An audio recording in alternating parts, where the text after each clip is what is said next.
नमस्कार। देवभूमि के दंगल में आप सभी का स्वागत है। मैं हूं आपके साथ गरिमा वाजपेयी। देवभूमि के दंगल में आज बात होगी एडीआर की रिपोर्ट, गिने गए कम vote.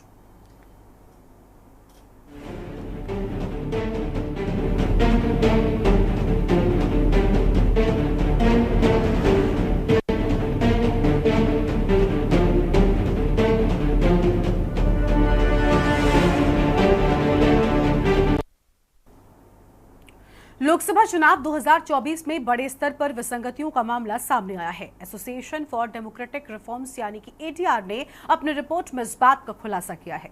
Association for democratic reforms के संस्थापक प्रोफेसर जगदीप छोकर ने रिपोर्ट जारी करते हुए ये दावा किया कि एडीआर ने दावा किया है कि लोकसभा चुनाव में 538 सीटों पर डाले गए वोटों और गिने गए वोटों की संख्या में विसंगतियां पाई है और दावे के अनुसार 362 लोकसभा सीटों पर डाले गए मतों से 5,54,598 वोट कम गिने गए हैं, जबकि 176 सीटों पर डाले गए वोटों से 35,093 वोट अधिक गिने गए हैं।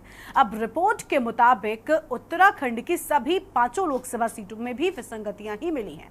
राज्य में कुल मतों से 6,315 कम मतों की गिनती हुई है।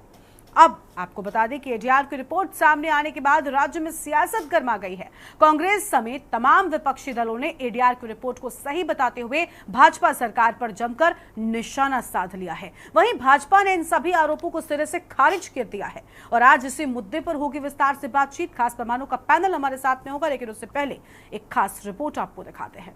देखिए,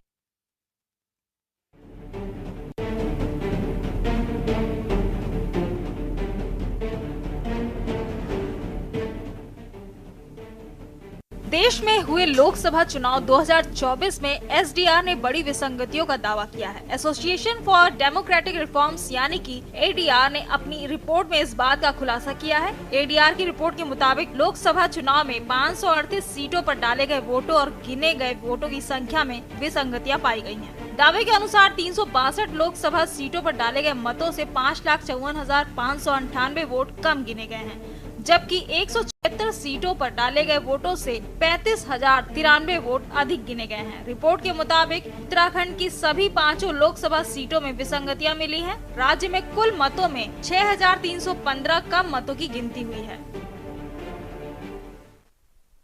एडीआर की कोशिश देश के भीतर एक ऐसी चुनाव व्यवस्था की संकल्पना है कि लोकतंत्र मजबूत बने और जो कोई भी हो, लड़ने वाले हैं, स्टेक होल्डर्स हैं, जो व्यवस्था के संचालन करता है, जो आम जनता है, मतदाता है, जो केंद्र में रहती है, उसके मन में एक भाव आए कि हमारा लोकतंत्र साफ सुथरा है, चुनाव जो है बिना किसी भेदभाव के संपन्न होते हैं।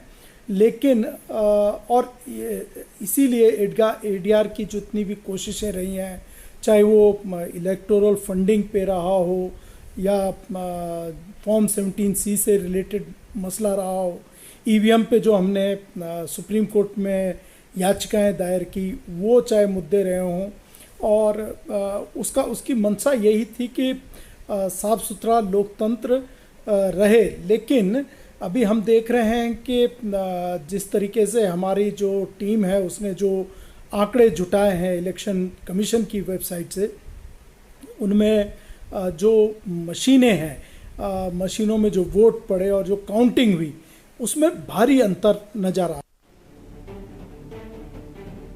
आपको बता दें कि लोकसभा चुनाव 2024 7 चरणों में संपन्न हुआ था। उत्तराखंड में पहले चरण में 19 अप्रैल को मतदान हुआ था, जबकि 4 जून को मतगणना हुई थी। इस दौरान कांग्रेस ने 40 दिनों से अधिक के लंबे इंतजार के दौरान सवाल उठाए थे। वहीं चुनाव आयोग ने 7 जून को लोकसभा चुनाव 2024 में कुल वोटिंग का आंकड़ा जारी किया था, जिसके तहत इस बार कुल मिलाकर 65.79% मतदान दर्ज किया गया था। वहीं एडीआर की रिपोर्ट सामने आने के बाद राज्य में सियासत गर्मा गई है।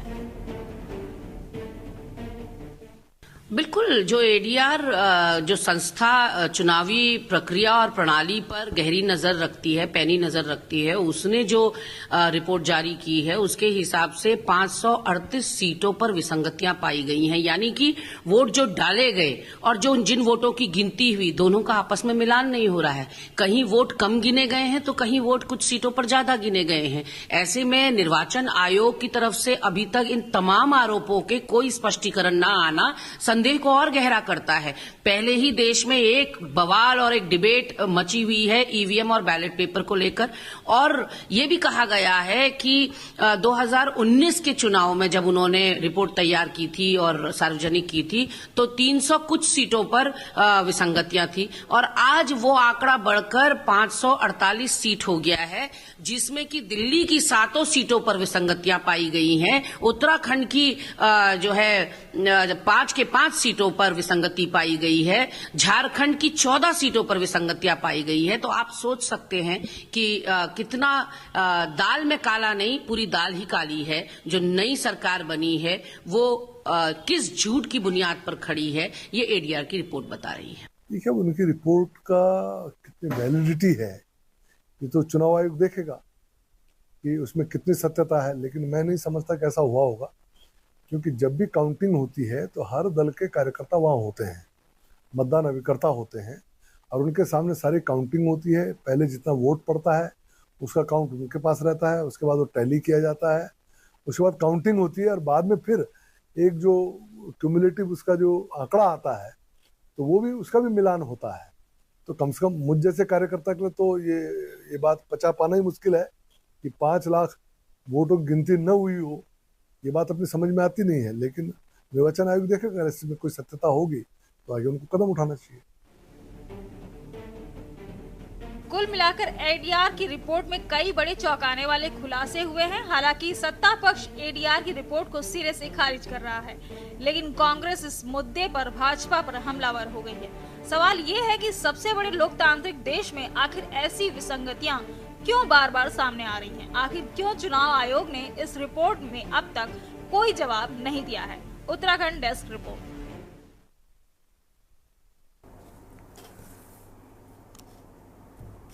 और इस मुद्दे पर विस्तार से करेंगे बातचीत। खास मेहमानों का पैनल हमारे साथ में जुड़ चुका है। सबसे पहले आपका हम परिचय करवाते हैं। सबसे पहले सत्यवीर सिंह चौहान जी हमारे साथ में हैं, भारतीय जनता पार्टी के प्रदेश प्रवक्ता हैं। बहुत स्वागत सर आपका। गिरिराज किशोर हिंदवान जी हमारे साथ में है, प्रदेश प्रवक्ता कांग्रेस पार्टी की ओर से हैं। बहुत स्वागत आपका भी सर। और हमारे साथ में है पीसी थपलियाल साहब, वरिष्ठ यूकेडी के नेता हैं। और मनोज ध्यानी जी हमारे साथ में हैं, आज राज्य समन्वयक के रूप में और एडीआर की ओर से हमारे साथ में जुड़े हैं। सबसे पहले शुरुआत आज हम मनोज जी के साथ में ही कर लेंगे। मनोज जी, एडीआर की रिपोर्ट क्या कहती क्या है? मैं चाहती हूँ कि आप एक बार हमारे दर्शकों को विस्तार से बताएं। देखिए, एडीआर का जो मंतव्य है वो है एक साफ सुथरा चुनाव का सिस्टम भारत के लिए, उनके इलेक्टोरल्स के लिए होना, और इसके लिए लगातार एडीआर प्रयास कर रही है। और समय समय पर लोकतांत्रिक अधिकार जो है मजबूत बने, चुनाव साफ बने, ये एडीआर का,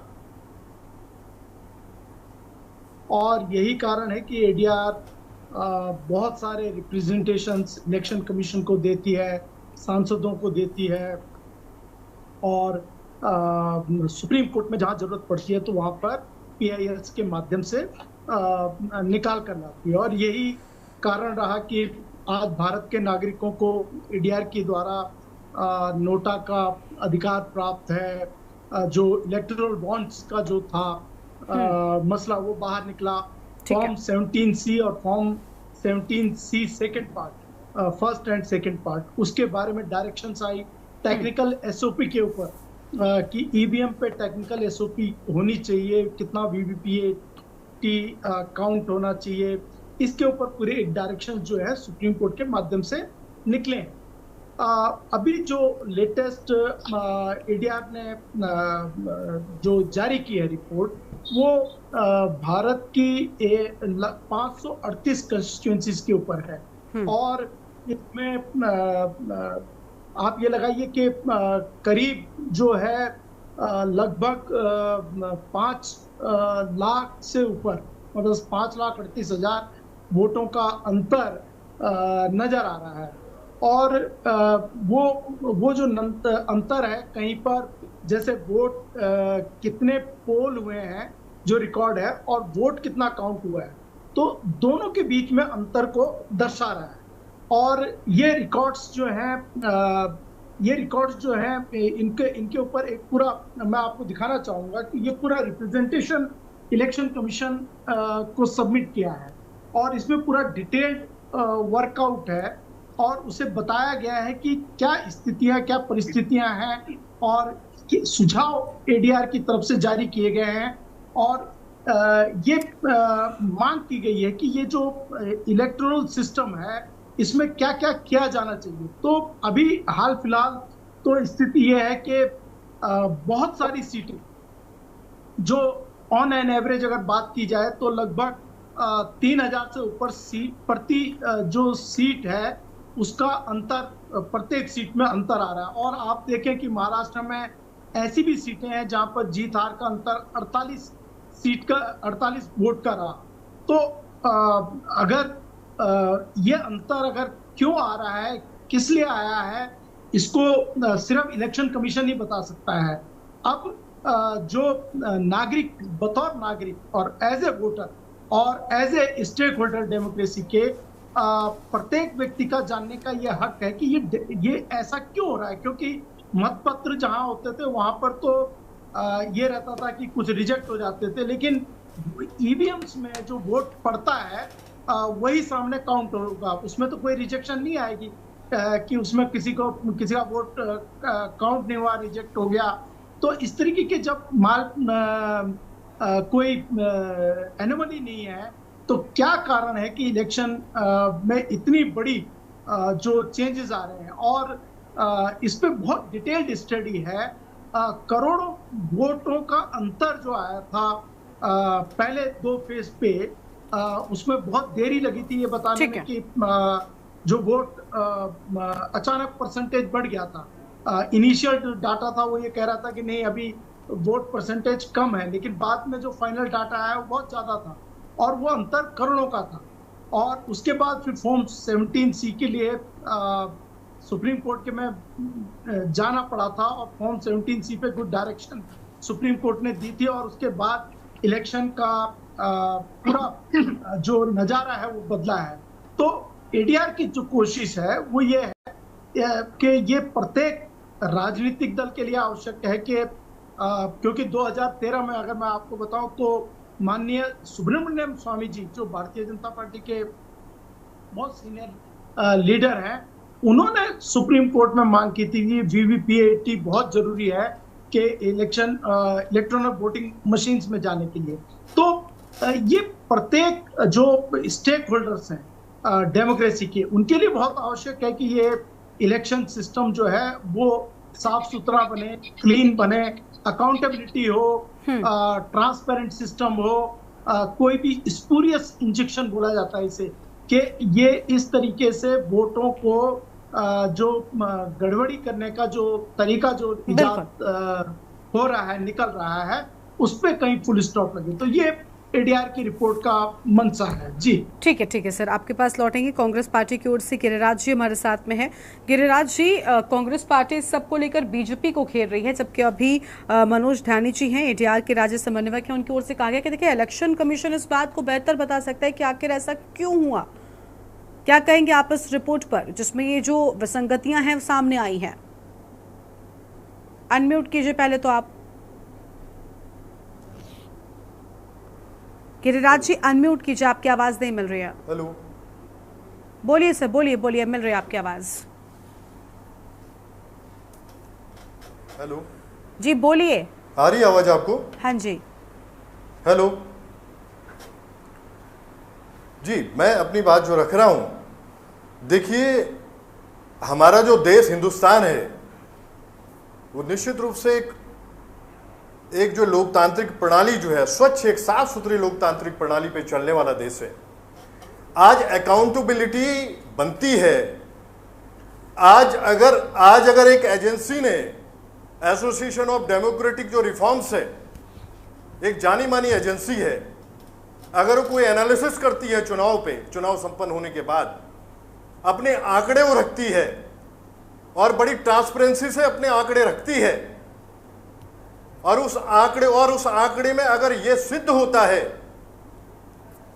कि जो वोट की जो गिनती है, वोट जो पड़ा हुआ मत है, वोट जो गिने गए, इन दोनों में अगर फर्क नजर आता है तो निश्चित रूप से एक बात माननी पड़ेगी कि सरकार और जो इलेक्शन कमीशन है, अगर कहीं संलिप्तता अगर बोली जाती है तो इस वजह से बोली जाती है कि वाकई अगर हमें ट्रांसपेरेंसी की तरफ चुनाव को ले जाना चाहिए,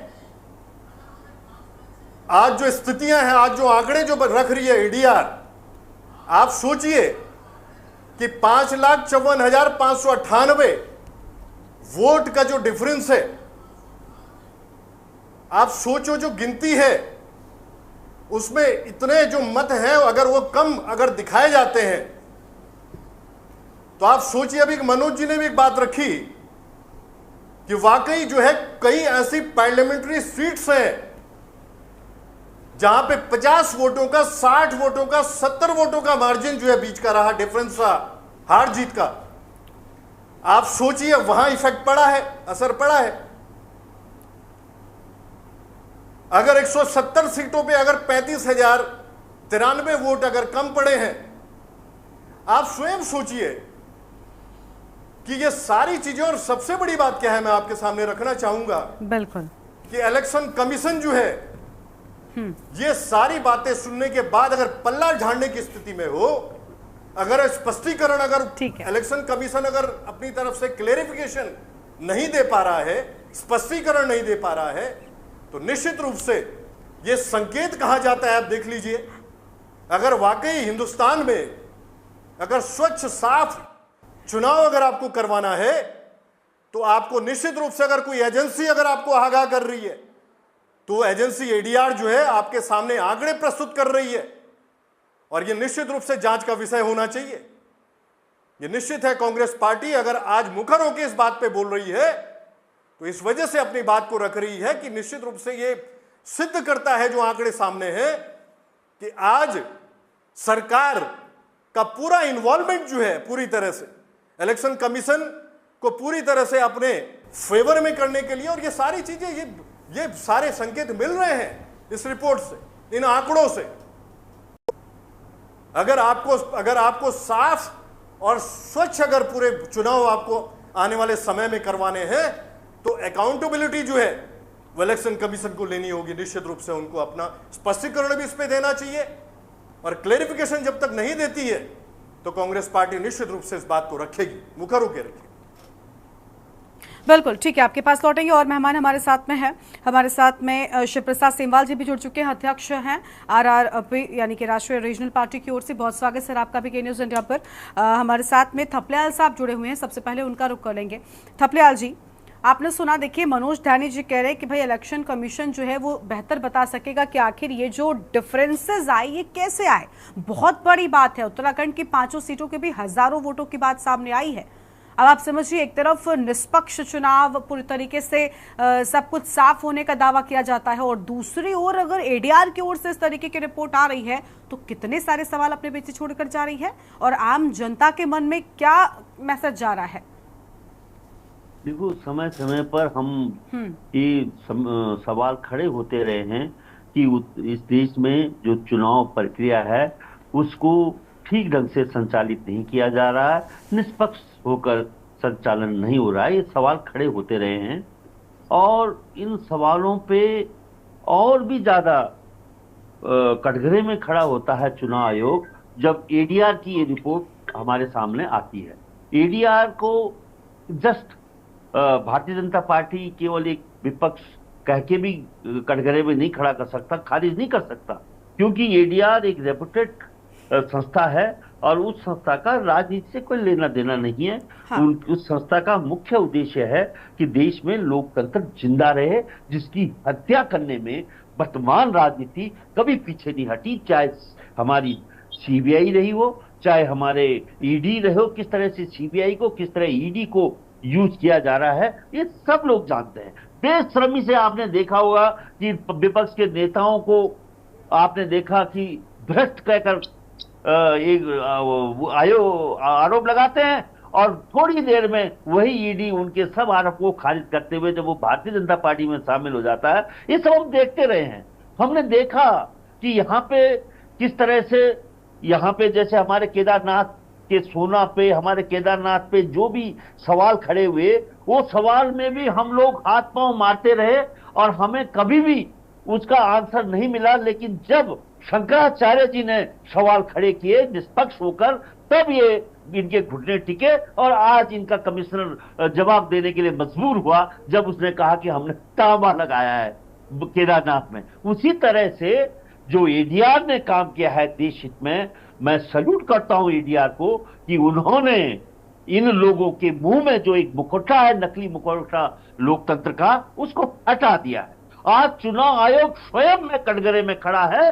राजीव कुमार को जवाब देने को बनता नहीं है कि वो किस मुंह से और किस तौर से इस देश की जनता को जवाब दे कि किस तरह से ये जो डिफरेंस आया है सब जगह, उत्तर प्रदेश में, बिहार में, झारखंड में, उत्तराखंड में, दिल्ली में, सब जगह ये अंतर आए हैं। इन अंतरों को कोई ये खारिज नहीं कर सकता कि अदना साहब आदमी नेता बोल रहा है भारतीय जनता पार्टी का कि मेरे को अचंभा हो रहा है इन आंकड़ों से। अरे तुम कौन होते हो अचंभित होने वाले? तुम्हें समझना चाहिए कि जब ये आंकड़े आए हैं तो ये जवाब चुनाव आयोग को देना चाहिए कि हम अचंभित हो रहे हैं, तब हम मानेंगे ना। तुम किसी भी चीज का हाँ में और ना में जवाब नहीं देते। बहुत कठिन हो जाता है जब हम जब हमने बोला भाई अंकिता हत्याकांड का वीआईपी बता दो, चुप। हमने बोला सोना चोरी हुआ, तुमने उस समय चिल्ला चिल्ला के कहा था कि 230 किलो सोना बद्रीनाथ केदारनाथ में लगा, चुप। आप खुल रही उनकी जुबान। इसी तरह से इसमें जो तीसरी संस्था जिसकी भी हत्या हो रही है हमारे चुनाव आयोग की, उस पे बहुत बड़ा ग्रहण और दाग धब्बा सवालिया निशान एडीआर ने लगाया है। उसका जवाब तो देना ही होगा। उसका जवाब घुटने टेक के देना पड़ेगा इनको कि आखिर ये डिफरेंस क्यों आया। क्योंकि आजकल के टाइम पे हमने देखा कि कितनी देर में रिपोर्ट घोषित कर रहा था आयोग। हम सब उस समय बड़े आश्चर्यचकित थे कि आज की तारीख में तमाम जो गिनती है, जो इवन जो बैलेट पेपर है, तमाम कितनी देर में अपनी रिपोर्ट दे रहा था चुनाव आयोग। हमें उसी समय आशंका हो गई थी कि कुछ न कुछ गड़बड़ ये कर रहा है और आज एडीआर ने उस गड़बड़ पे पूरी तौर से मोहर लगा दी है। बहुत दुख होता है हमें कि ये क्या करेंगे। ये अगर ये अमर होते तो माननीय क्या कर जाते इस देश को। ये लोग इतने भ्रष्टाचार की पूरी सीमाएं लांघ दी इन्होंने। लोकतंत्र गला घोटने में आया। आज जवान जब संसद में सवाल का जवाब देना पड़ रहा है तो जवाब देते बन नहीं रहा है, क्योंकि एक आदमी कंट्रोल कर रहा था और वो आदमी किस सारी संस्थाओं को अपने, इवन कई मीडिया का एक बहुत बड़ा हिस्सा भी उसने अपने कब्जे में रखा हुआ है। देश बहुत दुखी है। ठीक है सर, ठीक है। अभी इस पर जवाब लेंगे हम सत्यवीर जी से। उसके पहले हालांकि आरआर पार्टी के जो अध्यक्ष हैं शिव प्रसाद जी, उनकी भी प्रतिक्रिया जानेंगे। लेकिन फिलहाल देवभूमि के दंगल में एक छोटे से ब्रेक के लिए पहले रुकते हैं, उसके बाद अपनी चर्चा को वापस शुरू करेंगे।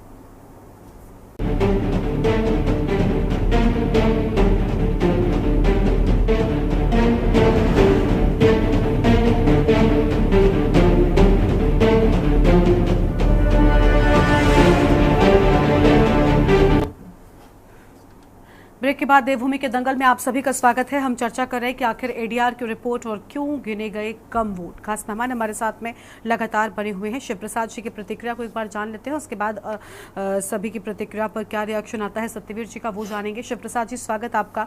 शिव प्रसाद जी, एडीआर की रिपोर्ट में जो चीजें सामने आई, जो विसंगतियां सामने आई, वाकई हैरान कर देने वाली है। न सिर्फ हैरान बल्कि कटघरे में खुद चुनाव आयोग को खड़ा कर रही है कि आखिर ये वोटों की गिनती में जो अंतर आया वो कैसे हुआ, और उत्तराखंड की 5 सीटें इस अंतर वाली सीटों में शामिल हैं।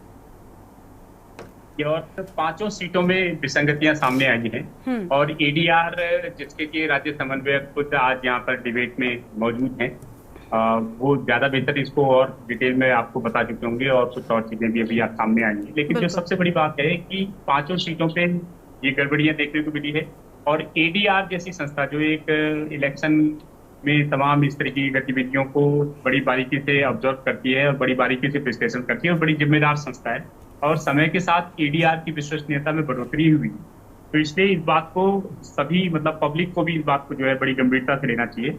इसके अलावा एक जो सबसे बड़ी बात है कि जब तक जो निर्वाचन आयोग में राजनीतिक नियुक्तियां होती रहेंगी राजनीतिक तौर पे, और जब तक उन पे इस तरीके से ब्लेम लगते रहेंगे कि साहब आज इस्तीफा दिया और कल जो है आयुक्त बन गए, तो तब तक जो है इस तरीके की जो सवाल हैं ये उठते ही रहेंगे और गड़बड़ियां इस तरीके की और भी आगे भी सामने आती रहेंगी। अगर इसको पूरी तरीके से अगर अलग करना है तो उसके लिए जो सबसे पहले से जो मांग उठती आ रही है, चाहे टीएन चेतन के जमाने से मांग उठती आ रही है कि चुनाव आयोग को बिल्कुल एक सेपरेट संस्था बना दी जानी चाहिए, बिल्कुल एक ऑटोनोमस बॉडी बना दी जानी चाहिए, और इससे जो राजनीतिक हस्तक्षेप है ये पूरी तरीके से खत्म कर दिया जाना चाहिए। जब तक इसमें राजनीतिक हस्तक्षेप होता रहेगा, राजनीतिक तरीके से इसमें नियुक्तियां होती रहेंगी, तब तक इस पर सवाल उठते रहेंगे। और अगर चुनाव आयोग पे इस तरीके के सवाल उठ सकते हैं तो फिर हमें साफ साफ समझना चाहिए कि कहीं ना कहीं जो वोटिंग की जो प्रक्रिया है, चाहे वो ईवीएम है, चाहे बैलेट पेपर है, ये सारी प्रक्रियाओं में भी सवाल उठते रहेंगे। सवाल सिर्फ ईवीएम मशीनों का नहीं है। सवाल आपने देखा होगा चंडीगढ़ के मेयर के चुनाव में जिस तरीके से खुद जो वहां पे अधिकारी थे वो किस तरीके से बैलेट पेपर को निरस्त कर रहे थे, तो बैलेट पेपर के दौरान भी जब किस तरीके से बूथ कब्जा लिए जाते थे, पेटियां कब्जा ली जाती थी, वो भी प्रकरण ज्यादा पुराना नहीं हुआ कि लोगों के जहन से निकल गया हो। तो ईवीएम हो या बैलेट पेपर हो, जब तक चुनाव आयोग की विश्वसनीयता निर्विवाद नहीं होगी, इनकी चयन की प्रक्रिया, इनका जो पूरा सिस्टम ऑटोनोमस नहीं होगा, तब तक चाहे ईवीएम ले आइए चाहे बैलेट पेपर ले आइए, ये सवाल बेमानी है, तब तक ये सवाल उठते ही रहेंगे। और क्योंकि हम लोग पूरे विश्व की सबसे बड़ी डेमोक्रेसी कहने का दम भरते हैं और इस पे गर्व से हम सीना फुलाते हैं, तो ये जिम्मेदारी भी पूरे विश्व में हमारी होती बनती है कि अगर एक सबसे बड़े लोकतांत्रिक देश हम हैं तो हमें सबसे पहले चुनाव आयोग की जो ये विश्वसनीयता है इसको कायम रखना पड़ेगा और इसकी जो पुरानी विश्वसनीयता थी इसको बहाल करना पड़ेगा और नए इसमें सुधार करना। ठीक है, बिल्कुल साफ तौर पर सुधार की बात आप कह रहे हैं, लेकिन कितना सुधार होता है और क्या कुछ चीज़ें होती हैं देखना बहुत अहम होगा। सत्यवीर जी के पास आते हैं। सत्यवीर जी, बहुत स्वागत आपका भी चर्चा में। आपके पास में सबसे आखिर में आई, मैं चाहती थी कि आप सबकी प्रतिक्रिया पहले सुने उसके बाद जवाब दें। कई सारे आरोप बीजेपी पर भी लगाए जा रहे हैं, कांग्रेस ने सीधे तौर पर आपको घेरा है, थपलियाल साहब का भी कुछ ऐसा ही कहना है। हालांकि मनोज जी बड़ी समझदारी के साथ कह रहे हैं कि चुनाव आयोग से हम पहले जवाब चाहते हैं, लेकिन सर चुनाव आयोग को भी कब्जे में किए जाने की बात हो रही है, चुनाव आयोग पर भी दबदबा होने की बात कही जा रही है, और ये जो विसंगतियां हुई आपको लगता है ठीक है, इस पर आप क्या कहेंगे? गरिमा जी, आपको सबसे पहले बता दूं कि मुझे लगता है कि इस पैनल में बैठे हुए लोग हैं उनको ये भी नहीं पता होगा कि कौन कौन सी इसमें एजेंसियां काम करती है। जो इलेक्ट्रॉनिक वोटिंग मशीन है उसको कौन कौन सी भारत की जो प्रमुख कंपनियां है वो कौन कौन सी काम करती है। तो मैं आपके दर्शकों के लिए बताना चाहता हूँ, इसमें मुख्यतः हमारी जो दो कंपनियां काम करती है ईवीएम को बनाने में, जो हमारी इलेक्ट्रॉनिक वोटिंग मशीन है, आपके electronic corporation of India limited है जिसका हेडक्वार्टर हैदराबाद में है, दूसरी आपकी भी भारत इलेक्ट्रॉनिक लिमिटेड है जिसका बेंगलोर में। ये जो हमारी दो ऐसी दो कंपनीज है भारत सरकार की जो सेना के लिए भी इक्विपमेंट बनाती है, चाहे वो आधुनिक हो, नवीनतम हो या नई प्रणालियों को विकसित करना हो, उन पे इस प्रकार का विश्वास, इस प्रकार का भ्रम फैलाना दिखता है कि जो चुनाव के मैदान में हार चुके हैं अब वो इस पर प्रश्न उठा रहे हैं। एक बात और मैं बता दूं, कभी भी जब कोई इलेक्ट्रॉनिक इंस्ट्रूमेंट बनता है या इलेक्ट्रॉनिक मशीन्स बनती है तो वो दो एस्पेक्ट से काम करती है, उसमें दो चीजें महत्वपूर्ण होती है, एक प्रिसाइज और एक एक्यूरेट।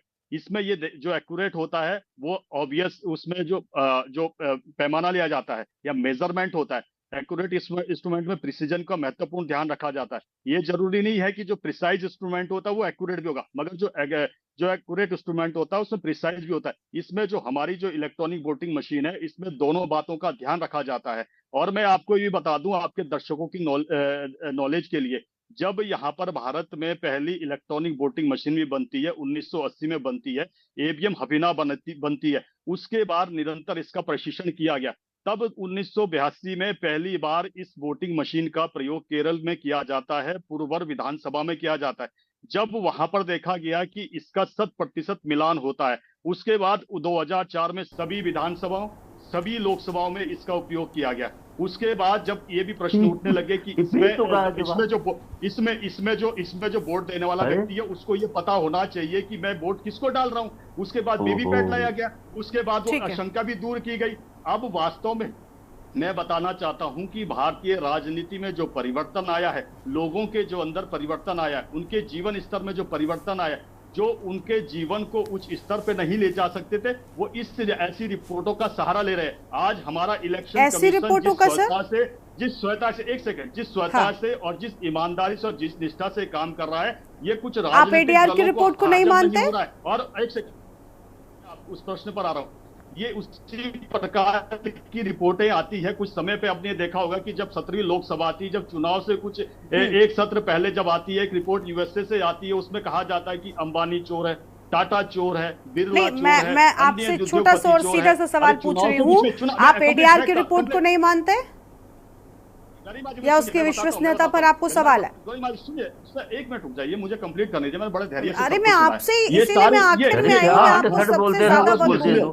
अरे बगल वाले थोड़ा शांत हो जाए। हाँ, मैं बताता हूँ जरा गरिमा जी, ये सारे लोग बोलते थे कि अंबानी चोर है। अभी अनंत अंबानी की शादी थी, वहां पे एक से एक ये सारे जितने चोर बोलने वाले सब हिलोरे मार रहे थे वहां पर, और वहां बड़े बड़े गिफ्ट लेके भी आए अंबानी के, और उसके बाद अंबानी ने इनको कूट कूट के नमक भी खिलाया। और अब 4 दिन बाद फिर बोलेंगे अंबानी चोर है। इनकी विश्वसनीयता देख सकते हो कि कैसे दूसरों की लेते। और अभी कांग्रेस पार्टी के प्रवक्ता कह रहे थे कि इलेक्शन कमीशन पे प्रश्न उठता है। अरे मान्यवर जी, इमरजेंसी लगाने वाले थोड़ा सा जरा श्रम करके जरा बोला करे तो ज्यादा बेहतर होगा। उनके समय पे बूथ कैप्चरिंग भी सबने देखी है, और उसके बाद इमरजेंसी लगते हुए भी सबने देखी है। आज निष्पक्ष रूप से स्वतंत्र भारत में जैसे चुनाव हो रहे हैं, वो पहली अब हो रहे हैं। और एक चीज मैं आपको बता देता हूं गरिमा जी, आपके दर्शकों को, ये बात कर रहे थे कि भी तमाम राज्यों के चुनाव के परिणामों के नाम बोल रहे थे, और एक बार भी इन्होंने जब चुनाव के परिणाम आते उसके बाद इन्होंने प्रश्न नहीं उठाया कि ईवीएम के ऊपर कि ईवीएम।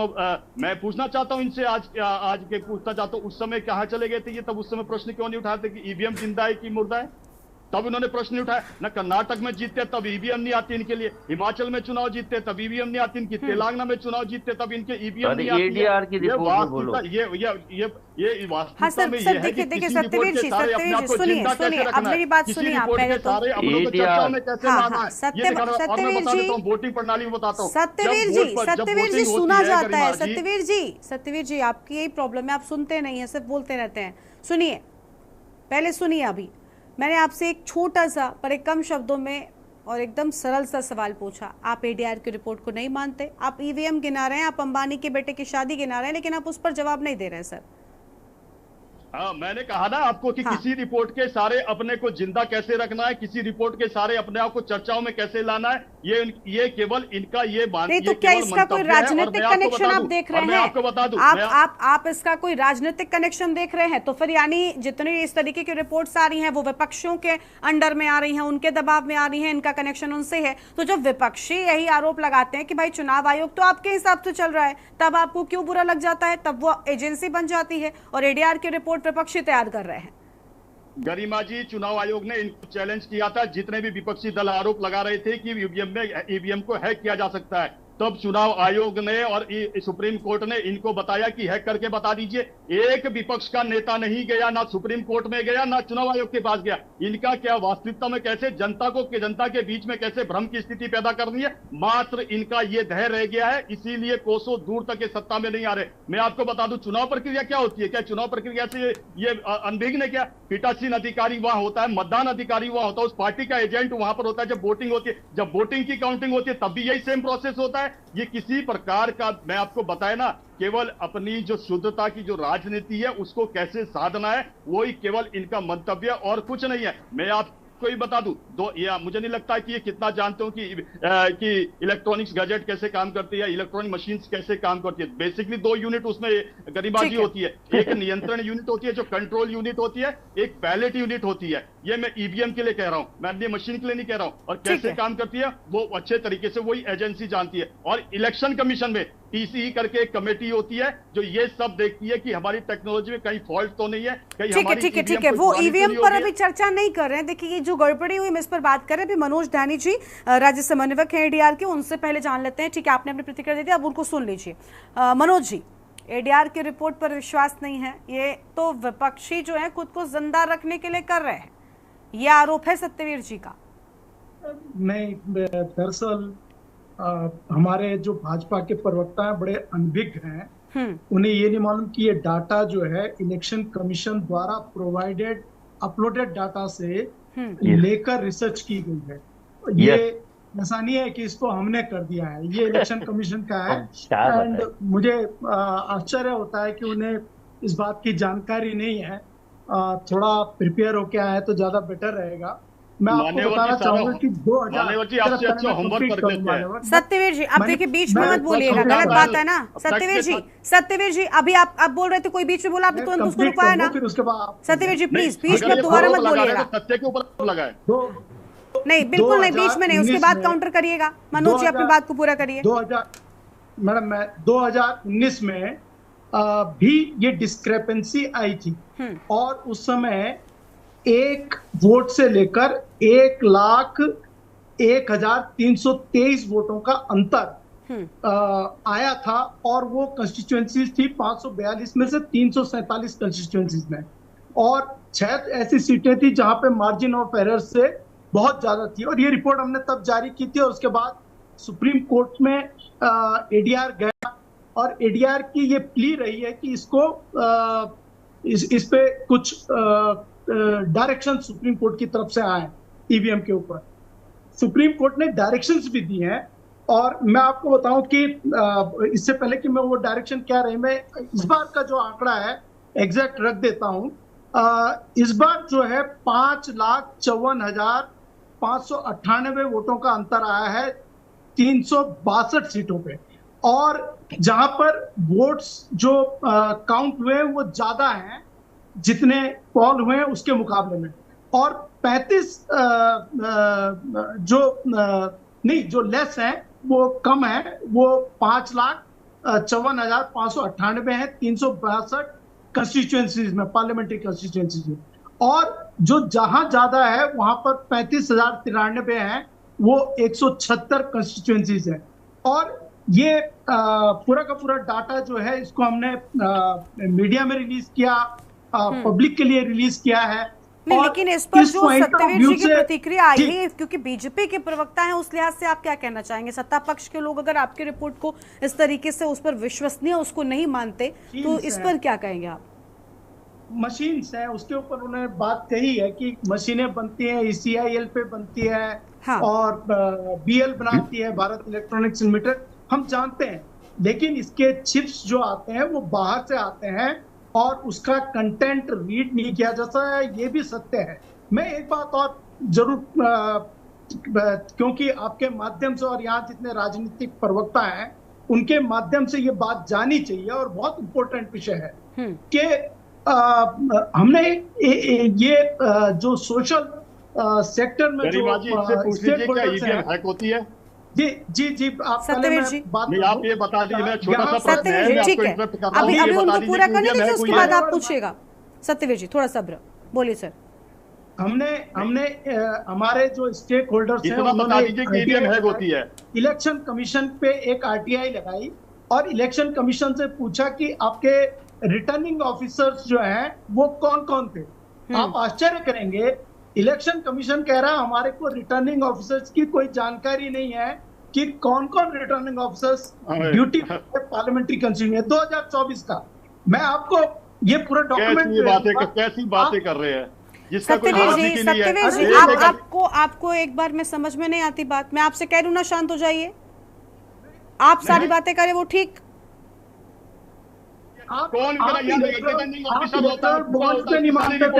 सब्र करिए ना, डिबेट करने का एक नियम होता है सर, सुनने की आदत नहीं है, डिबेट करने का एक नियम होता है सर कि अपने ही बोलने की आदत नहीं है। सुनिए, आप सुनने की क्षमता नहीं है। सत्यवीर जी पहले तो आप शांत हो जाइए, मैं कह रही हूँ ना आप शांत हो जाइए। आप बोल रहे थे, बीच में बोले अभी कांग्रेस के प्रवक्ता, तो आपने तुरंत उस पर आपत्ति जताई ना। आपको एक बार में सामान्य शब्दों में बात समझ में नहीं आती, आपसे शांत नहीं रहा जाता। आप गरिमा जी आपको बताना चाहिए कि नहीं, मैं बताऊंगी, उनको बोलने दीजिए ना, मुझे जहां पर लगेगा मैं उनको करेक्ट करूंगी। आप यहाँ पर एंकर नहीं है, मुझे बोलने दीजिएगा, मुझे लगेगा मैं उनको करेक्ट करूंगी। आप बोले सब ठीक है और बीच में नहीं बोला जाता सर। आप कोई नए डिबेट में नहीं बैठे हुए, आपको ये बात पता होनी चाहिए। आप जब भी डिबेट में बैठते हैं आप यही काम करते हैं।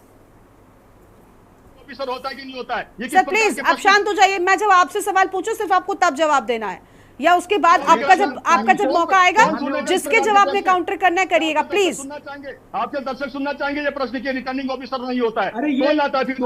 सर वो आप डिसाइड नहीं करेंगे कि हम किस चीज पर चर्चा करेंगे और हमारे दर्शक क्या सुनना चाहते हैं। मैं आपसे सवाल करूंगी, मैं एंकर हूं, आप गेस्ट है, बस प्लीज। अरे डॉक्यूमेंट क्या है, डॉक्यूमेंट में क्या लिखा हुआ है? प्लीज ठीक है सत्यवीर जी, प्लीज ये मेरी डिबेट है तो मैं डिसाइड कर लूंगी कि मुझे कब कहां पर किसको रोकना है। आप सिर्फ इतना मेरा सहयोग करिए कि आप शांत रहिए, ठीक है? मैं आपके पास आती हूँ जब आपको जो बोलना होता है, मैं तो आपको नहीं रोकती, कोई और नहीं रोकता, ठीक है? गिरिराज जी के पास जाएंगे। गिरिराज जी रिपोर्ट को मानने को तैयार नहीं है, कहना है कि ऐसे तो बहुत सी रिपोर्ट्स आती रहती हैं। गरिमा जी, मैं एक बात आपके बीच मनोज जी, एक सेकंड गिरिराज, मनोज जी ठीक है, मनोज जी अभी लौटेंगे आपके पास, अब गिरिराज जी को सुन लेते पहले। गिरिराज जी बोलिए। आज एक एजेंसी जो है, एक साफ सुथरी agency association of democratic reforms जो है, एक एनालिसिस करती है। वाकई वो अभी जो प्रदेश संयोजक मनोज ध्यानी जी को मैं सुन रहा था, उन्होंने एक बात रखी कि जो इलेक्शन कमीशन के जो डेटास थे, उन्हीं डेटास के हिसाब से हमने पूरी रिसर्च की है हमारे जो एडीआर ने, उसके बाद जो उसका रिजल्ट जो आए, उसकी जो परिणति हुई वो हमने सामने रखी है। वो सारी चीजें आंकड़े हैं, सब सारी चीजें बिल्कुल पूरी तरह से सामने रखे गए हैं, पूरे देश के सामने रखे गए हैं आंकड़े, इलेक्शन कमीशन के सामने रखे गए हैं। तो सर वो जवाब बनता है, अकाउंटेबिलिटी बनती है इलेक्शन कमीशन की। बात तो ये ना वो कि जवाब, तो कोई आंकड़े उसको जवाब देना होगा। सुनिएगा, आप सुनिएगा। अब मैं आपसे मैं अभी कह रहा हूं आपसे, मैं अभी सत्यवीर चौहान जी को, अभी जो प्रवक्ता है भाजपा के, सम्मानित प्रवक्ता, उनको मैं सुन रहा था। आप एक बात सुनिएगा मेरी गौर से।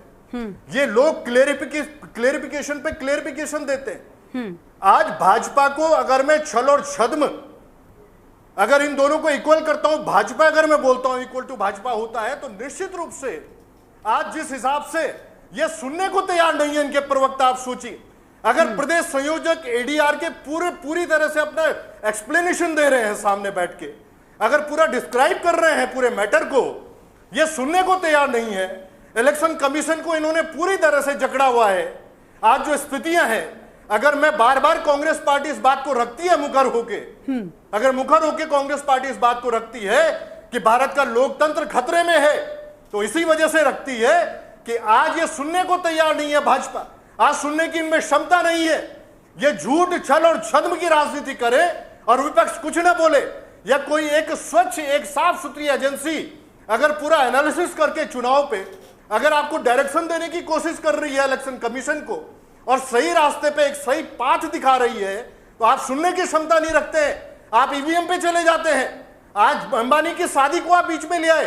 अब क्या, किस तरह के प्रवक्ता है सत्यवीर चौहान जी? आप सुनने की क्षमता रखो।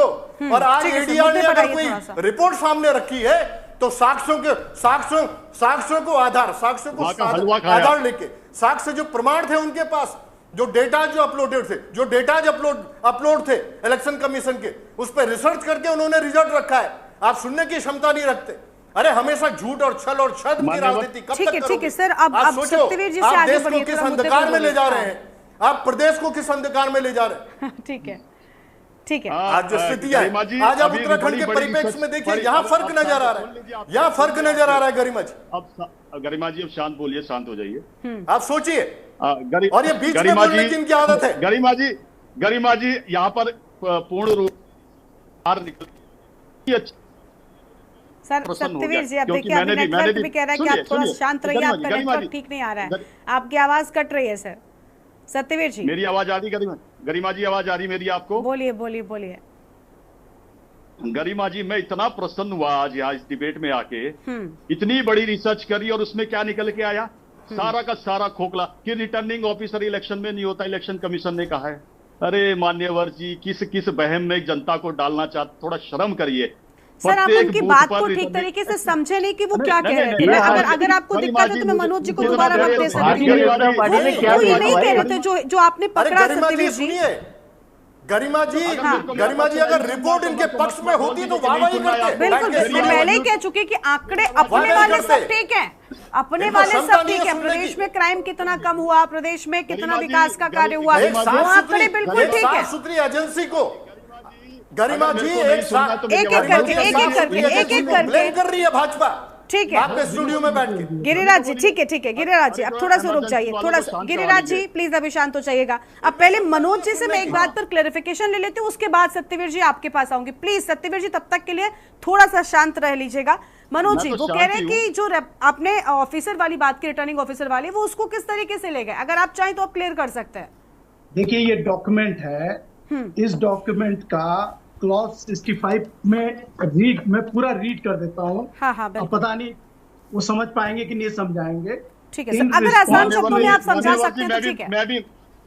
आप सत्यवीर जी प्लीज, सत्यवीर जी प्लीज, अगर आपको मेरी बौद्धिकता पे थोड़ा सा भी फर्क आता है, अगर सुन लीजिए, अब सुन लीजिए, अगर सुन लीजिए, अरे सुन लीजिए, अरे सत्यवीर जी, सत्यवीर जी बौद्धिक क्षमता पे थोड़ा सा भी सुन लीजिए। अगर सत्यवीर जी नहीं, सत्यवीर जी को म्यूट कर दीजिए, सत्यवीर जी को म्यूट करिए। नहीं सत्यवीर जी आपको समझ में ही नहीं आता है, नहीं उनको क्यों बोलूं मैंने उनसे सवाल किया है।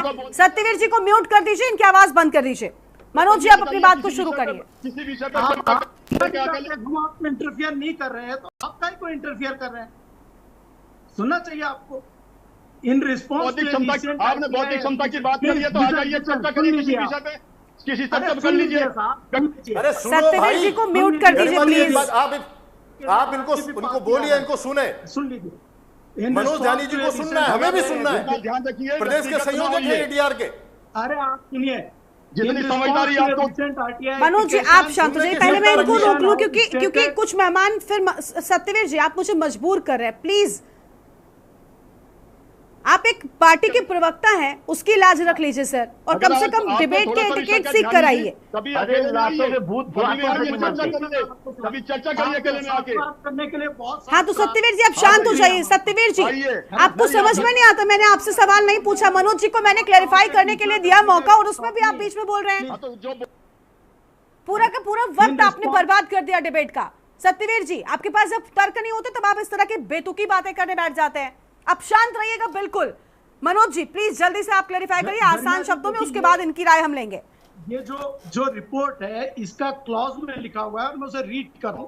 इन response to a recent RTI application this commission has stated that it does not have the list of returning officer who conducted the 2024 basically आप ये कहना चाहते हैं ना कि रिटर्निंग ऑफिसर्स की सूची नहीं थी। ठीक है, मैं आपकी बात को कम शब्दों में समझ गई मनोज जी, आपने सूची ना होने की बात कही, जबकि ये कह रहे हैं कि आप कह रहे हैं कि रिटर्निंग ऑफिसर्स ही नहीं होते। अरे भाई सत्यवीर जी देखिए, आप ना डिबेट में जनरलाइज करने की कोशिश मत कीजिए कि किसी को कोई तर्क नहीं है। एक तो बीच में बोलेंगे, उसके बाद जब मैं तर्क पर सवाल करूंगी तो कुछ बोलेंगे नहीं। मनोज जी ठीक है, मैं आपकी बात को समझ गई, दर्शक भी समझ गए, अब इनको क्लियर करने की जरूरत नहीं है, और मैं तो अब आपके पास आऊंगी भी नहीं सत्यवीर जी। ठीक है, शिव प्रसाद सेमवाल जी आप बताइए, अपने आंकड़े अच्छे, बाकी के सारे आंकड़े झूठे, और खुद को जिंदा रखने के लिए, न्यूज में आने के लिए, कंट्रोवर्सी में रहने के लिए, ये कहना है बीजेपी के प्रवक्ता का। चलिए शिव प्रसाद जी बोलिए आप। शिव प्रसाद जी आपको आवाज मिल रही है हमारी? देखिए शिव प्रसाद जी के पास आवाज नहीं जा रही है। ठीक है, थपलियाल साहब से उनकी प्रतिक्रिया जानते हैं। थपलियाल साहब देखो, बहुत छोटा सवाल था। हाँ। लेकिन यहाँ पे बड़े इंटेलिजेंट लोग उस सवाल को नहीं समझ पा रहे कि भाई वोट, पड़ी हुई वोटें और गिनी हुई वोटों में अंतर क्यों है। इसका जवाब भारतीय जनता पार्टी के प्रवक्ता ने देना था, लेकिन वो ईसीआईएल और बीएल की मशीनरी जो हार्डवेयर बनाते हैं, और जिस सेना में ना उसके लिए भी उपकरण बनाती है, उसके लिए भी उपकरण, जिस बोलते हैं कि मैं भारतीय सेना में होकर आया हूँ, उसके लिए भी उपकरण बनाती है, और आधुनिक प्रणाली को उपकरण बनाती है। तो ध्यान रखना चाहिए, उस कंपनी में प्रश्न उठाने से पहले उसके लिए बात हो रही है, बंदूक मैंने उठाई है, तो उस पर ध्यान नहीं आता है। उस पर प्रश्न उठाने से पहले अपने ऊपर सोच लेना कि हाँ ठीक है, सत्यवीर जी पैनल पे बैठा हर शख्स गलत है। सत्यवीर जी अगर आपको चुप नहीं रहना है तो आप डिबेट छोड़ दीजिए और चले जाइए। सत्यवीर जी अगर आपको चुप नहीं रहना है तो आप डिबेट से चले जाइए। मेरे बाकी की मेहमान भी यहाँ पर बोलने आए हैं, आपको आपके बीच में आप टोकने से परेशान होते हैं। सभ्यता से बात रखिएगा, सभ्यता से बात रखिएगा, सभ्यता से बात करिएगा। अपनी उम्र का ध्यान रखना, अपनी उम्र का ध्यान रखना कि कैसे बात करते हैं। ठीक है, ठीक है, ठीक है, छोटे से ठीक है, हो गया। प्लीज आप शांत रहिए। प्रवक्ताओं के भाजपा के मर्यादा का ध्यान आपको रखना चाहिए, कम से कम आपको पता होना चाहिए आप टीवी पर बैठे हैं, तब आपको मर्यादा का लिहाज नहीं आता है। पूरी की पूरी डिबेट का समय सत्यवीर जी आपने बर्बाद किया है, क्योंकि आपके पास तर्कों पर कोई बात नहीं होती है, और जब तर्क नहीं होते तो बेतुकी बातें शुरू कर दी जाती हैं आपकी ओर से, किसी को भी बोलने का वक्त नहीं दिया जाता। बहुत शुक्रिया आप सभी मेहमानों का हमारे साथ जुड़ने के लिए, बातचीत करने के लिए। तो देखिए, एडीआर की रिपोर्ट में जो अंतर सामने आया उसको लेकर कांग्रेस पार्टी ने बीजेपी को घेर लिया है और लगातार हमला बोल रही है। एक तरफ बीजेपी है जो कह रही है कि ये रिपोर्ट या इस तरीके की रिपोर्ट तो खुद को जिंदा रखने के लिए, न्यूज में रहने के लिए, कंट्रोवर्सी में रहने के लिए की जाती है। देवभूमि के दंगल में इतना ही। तमाम खबरों के लिए आप देखते रहिए के न्यूज इंडिया। नमस्कार।